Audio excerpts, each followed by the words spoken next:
নমস্কার, আমি তরুণ Ghosh. BSF 22 company জওয়ান বাংলাদেশ সীমান্তে মোতায়েন করছে। 22 কোম্পানি, তাই এটা জি টিভিতে বেরিয়েছে। এই যে 22 কোম্পানি, এই 22 কোম্পানিকে পুরো মণিপুর থেকে এবং মিজোরাম থেকে তুলে নিয়ে আসা হচ্ছে, নিয়ে এসে বাংলাদেশের সীমান্তে বরাবর এদেরকে লাগিয়ে দেওয়া হচ্ছে। তার পাশাপাশি আধা সামরিক বাহিনী তো মোতায়েন আছেই, মানে নিশ্চিত নিরাপত্তা যাকে বলে। খবরটা যেটা বেরিয়েছে, পদ্মাপাড়ের নৈরাজ্যের আবহে এ রাজ্যে জঙ্গি কার্যকলাপের আশঙ্কা বাড়ছে। সকালবেলা যেটা আমি পোস্ট করেছি, জঙ্গি কার্যকলাপ যুক্ত থাকায় সীমান্তবর্তী এলাকায় পরপর গ্রেপ্তার করা হয়েছে বেশ কয়েকজনকে। এবার ভারত বাংলাদেশ সীমান্ত নিয়ে উদ্বেগ প্রকাশ করলেন বিএসএফ এর ডিজি। মণিপুর থেকে দক্ষিণবঙ্গে জওয়ানদের ফেরানোর সিদ্ধান্ত নেওয়া হলো। ফেরানো হচ্ছে 22 থেকে 24 কোম্পানি বিএসএফ। নদিয়া, মালদা ও মুর্শিদাবাদ সীমান্তকে পাখির চোখ করা সীমান্ত রক্ষী বাহিনীর। সূত্রের খবর, সীমান্ত লাগোয়া গ্রামগুলিতে গোয়েন্দাদের শক্তিশালী করার নির্দেশও দেওয়া হয়েছে। বিএসএফ এর ডিজি বলেন, কাঁটাতার নেই সেখানে বেড়া দেওয়ার চেষ্টা হচ্ছে, যেখানে বেড়া নেই সেখানে অনুপ্রবেশ হচ্ছে এমনটা নয়। ওখানে আমাদের টহলদারি বাড়ানো হয়েছে, সিসিটিভি রয়েছে, রাতে ফ্লাড লাইট লাগানো হয়েছে। আমাদের সীমান্তে একদিকে আছে বিএসএফ এবং অন্যদিকে বিজিবি। দুই বাহিনীর সঙ্গে ভালো যোগাযোগ রয়েছে। আমাদের সবসময় চেষ্টা থাকে যাতে কোনো অনুপ্রবেশ না ঘটে। উল্লেখ্য, বাংলাদেশের পরিবর্তিত পরিস্থিতিতে সীমান্ত দিয়ে অনুপ্রবেশ বাড়ছে। একই সঙ্গে কয়েকজন জঙ্গি ধরা পড়েছে। একজন জঙ্গি বাংলাদেশে পালানোর ছক করেছিল, তাকেও ধরা হয়েছে। এ নিয়ে উদ্বিগ্ন বিএসএফ এর ডিজি দলজিৎ সিং চৌধুরী। মঙ্গলবার দক্ষিণবঙ্গ ফ্রন্টিয়ারের কর্তাদের সঙ্গে বৈঠক করেন। সেখানেই তিনি উদ্বেগ প্রকাশ করেন।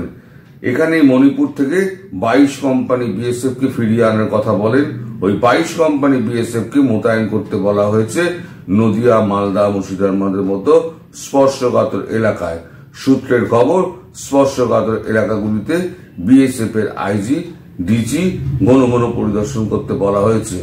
অনুপ্রবেশ যাতে না ঘটে হয় তার জন্য টহলদারি বাড়ানোর নির্দেশ দেওয়া হয়েছে। কারণ বহু ক্ষেত্রে সীমান্তবর্তী এলাকার গ্রামগুলিতে অনুপ্রবেশকারী এসে লুকিয়ে থাকছে।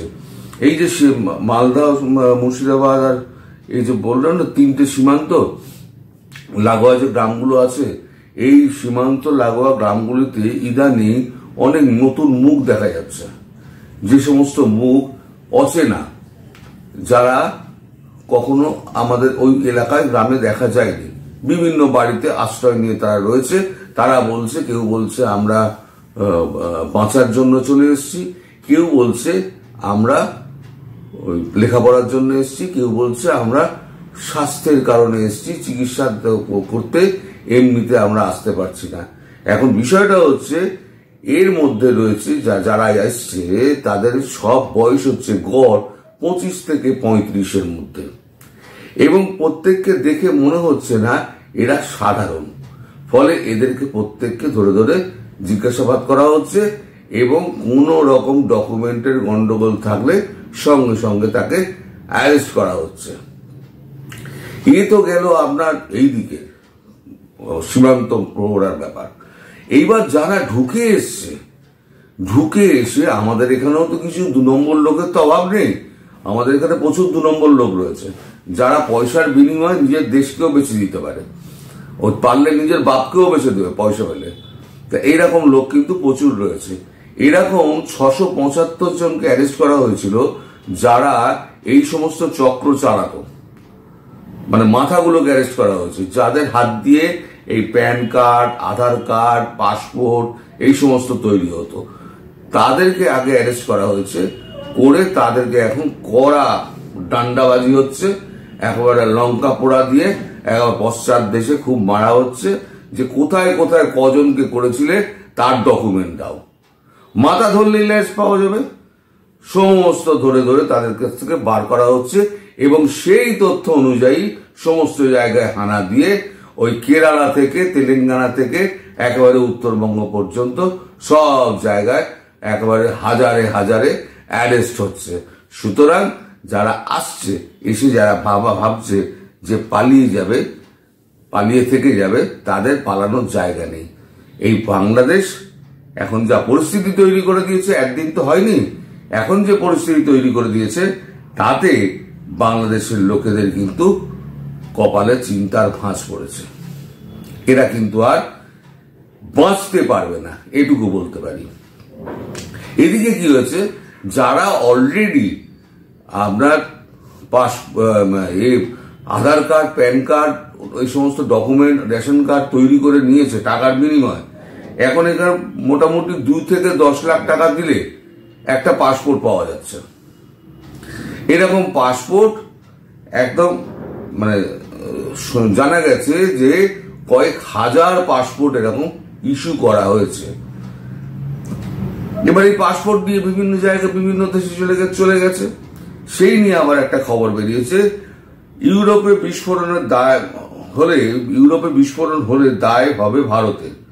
দেখুন কি ঘটছে বাংলায়, মানে আমাদের এখানে।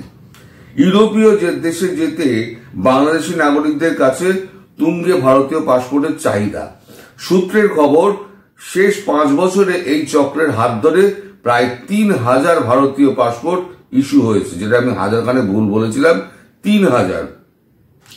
বাংলাদেশের নাগরিকদের ইউরোপের কাজে ভিসা পাওয়ার ক্ষেত্রে সমস্যার সম্মুখীন হতে হয়। সে কারণেই বাংলাদেশ থেকে অবৈধভাবে ভারতে এসে মোটা টাকার বিনিময়ে ভারতীয় পাসপোর্ট বিক্রি করে এই চক্র। সেই পাসপোর্ট ব্যবহার করে বিদেশে পাড়ি দেয় বাংলাদেশি নাগরিকরা। ভুয়ো পাসপোর্ট চক্রে তদন্তকারীদের নজরে রাজ্যের 3 জেলা। সূত্রের খবর, 2 24 পরগনা এবং নদিয়া জেলা ছিল এই চক্রের রমরমা রয়েছে। তদন্তকারীদের নজরে এই সব জেলার ডাক বিভাগ, পাসপোর্ট সেবা কেন্দ্র এবং DIB office, district intelligence branch এর অফিস, এই সমস্ত কিছু তারা কিন্তু একেবারে নজরে রেখে দিয়েছে। মানে এপাশ থেকে ওপাশ হবে, তাহলে পরে একেবারে ধরবে। জাল পাসপোর্টের রমরমা নিয়ে উদ্বিগ্ন প্রশাসন। তদন্তে এবার কলকাতা পুলিশের গোয়েন্দা বিভাগ, এসসিও অর্থাৎ সিকিউরিটি কন্ট্রোল অর্গানাইজেশন থেকে তদন্তভার নিতে চলেছে কলকাতা গোয়েন্দা বিভাগ। লালবাজার সূত্রের খবর, মামলার গুরুত্ব বুঝেই এই সিদ্ধান্ত নেওয়া হয়েছে। ইতিমধ্যেই তদন্ত নিয়ে খোঁজ নিয়েছে গোয়েন্দা বিভাগ। নথি হস্তান্তরের প্রক্রিয়াও শুরু হয়ে গিয়েছে লালবাজারের অন্দরে। ভুয়ো পাসপোর্ট রুখতে পুলিশ কমিশনার নির্দেশে বিশেষ নির্দেশিকা জারি করা হয়েছে লালবাজারের তরফে। কয়েকদিন আগেই লালবাজারের তরফে জারি করা ওই নির্দেশিকা ইতিমধ্যেই পাঠানো হয়েছে শহরের বিভিন্ন প্রত্যেকটি থানায়। নতুন করে পাসপোর্ট তৈরির আবেদন জমা পড়লেই আবেদনকারীকে থানায় ডেকে নথি যাচাই করলেই হবে না।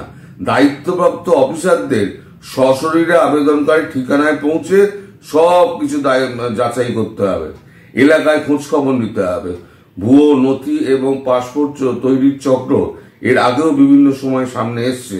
চক্রের সঙ্গে যুক্ত এজেন্টগুলি সহ অনেকেই বিভিন্ন এজেন্সির হাতে গ্রেপ্তার হয়েছে। যেটা আমি বললাম যে এইটা আগেও নজরে এসছে, কিন্তু অত সিরিয়াসলি দেখা হয়নি। এটা একটা খামতি বলা যায়। এখন যে পরিবর্তিত পরিস্থিতি হয়েছে তাতে ভারতবর্ষ কোনো রিস্ক নেবে না। এই সারা ভারতবর্ষ জুড়ে কিন্তু যেটা পড়লাম সেটা শুধু একটা স্টেটের পড়লাম, এটা কিন্তু সারা ভারতবর্ষ জুড়ে হচ্ছে। মানে কোথাও যে আপনি যদি গিয়ে লুকিয়ে থাকার, মানে যে সমস্ত লোকজন, মানে এই সমস্ত সন্ত্রাসবাদী যারা আছে, তারা যে মানে বর্ডার পেরিয়ে এসে আরডিএক্স নিয়ে এসে মালপত্র নিয়ে এসে ভাবছে এবার আমি বিস্ফোরণটা করাব।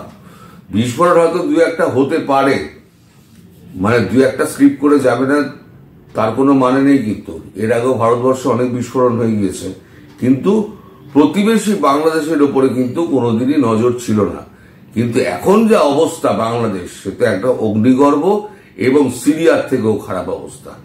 বাংলাদেশকে এখন আমরা সিরিয়ার সঙ্গে তুলনা করি। সিরিয়া, লেবানন, ইরাক, এই সমস্ত যে অঞ্চলগুলো রয়েছে, এদের এই দেশগুলো রয়েছে, এদের সঙ্গে তুলনা করি।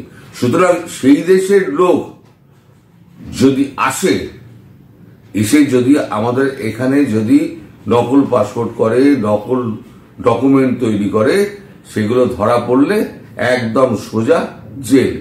এবং এমন একটা আইন আনা হচ্ছে, আগে থেকে আমি আপনাদের বলে দিচ্ছি, সেটা হচ্ছে minimum 15 years of imprisonment. Minimum 15 years of imprisonment, তার মানে ম্যাক্সিমামটা হচ্ছে লাইফ টার্ম। মানে ভারতের জেলে ঢুকলে পরে আর জেল থেকে বাইরে বেরোবার কোনো চান্স নেই। এখানে কোনো মাপও হবে না, মানে একটা সময় পর রেমিশন হয়তো, রেমিশনও হবে না যদি লাইফ লং যদি হয়, লাইফ ইমপ্রিজনমেন্ট যদি হয়। তাহলে এই হচ্ছে এখন পশ্চিমবঙ্গের অবস্থা। পশ্চিমবঙ্গ কেন, সারা ভারতবর্ষ এখন পুরো সজাগ হয়ে গিয়েছে। কেন্দ্র প্রত্যেকটা রাজ্য সরকারকে বলে দিয়েছে এই ব্যাপারে, এই ন্যাশনাল সিকিউরিটির ব্যাপারে কোন সরকার যেন কোনো বাধা না দেয়। যদি সেই সরকার বাধা দেয়, রাজ্য সরকার বাধা দেয়, তাহলে পরে তার বিরুদ্ধে কেন্দ্র সরকার কিন্তু বিশেষ ক্ষমতা বলে ব্যবস্থা নিতে পারে। ফলে সব সরকারও, এমনি সব সরকারই চায় যে তার দেশ অস্থির না হোক, তার রাজ্য অস্থির না হোক, কারণ তার উপরেও তো একটা চাপ পড়বে। এখন তেলেঙ্গানা বা কর্ণাটকে একটা বিস্ফোরণ হয়ে গেল, তাহলে তার উপরেও তো চাপ পড়বে। সুতরাং তারাও কিন্তু এখন পূর্ণদমে সাহায্য করছে। ফলে লুকিয়ে যাওয়ার কোনো রাস্তা নেই, সব কটা ধরা পড়বে। এবং ধরা পড়ার পর তাদের যা হচ্ছে, এখন আমি দুই একটা খবর পেলাম, মানে তাদের হাসপাতালে নিয়ে যাচ্ছে, আবার ফিরিয়ে আনছে, ফিরিয়ে এনে আবার মানে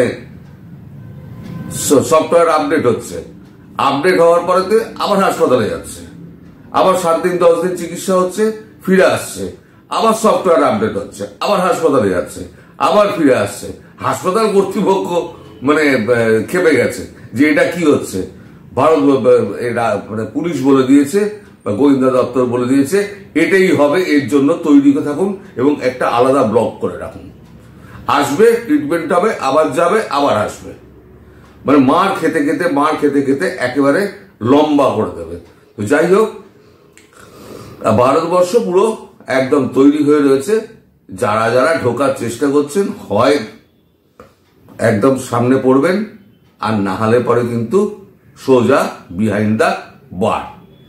সবাই ভালো থাকবেন, সুস্থ থাকবেন, সাবধানে থাকবেন। নমস্কার।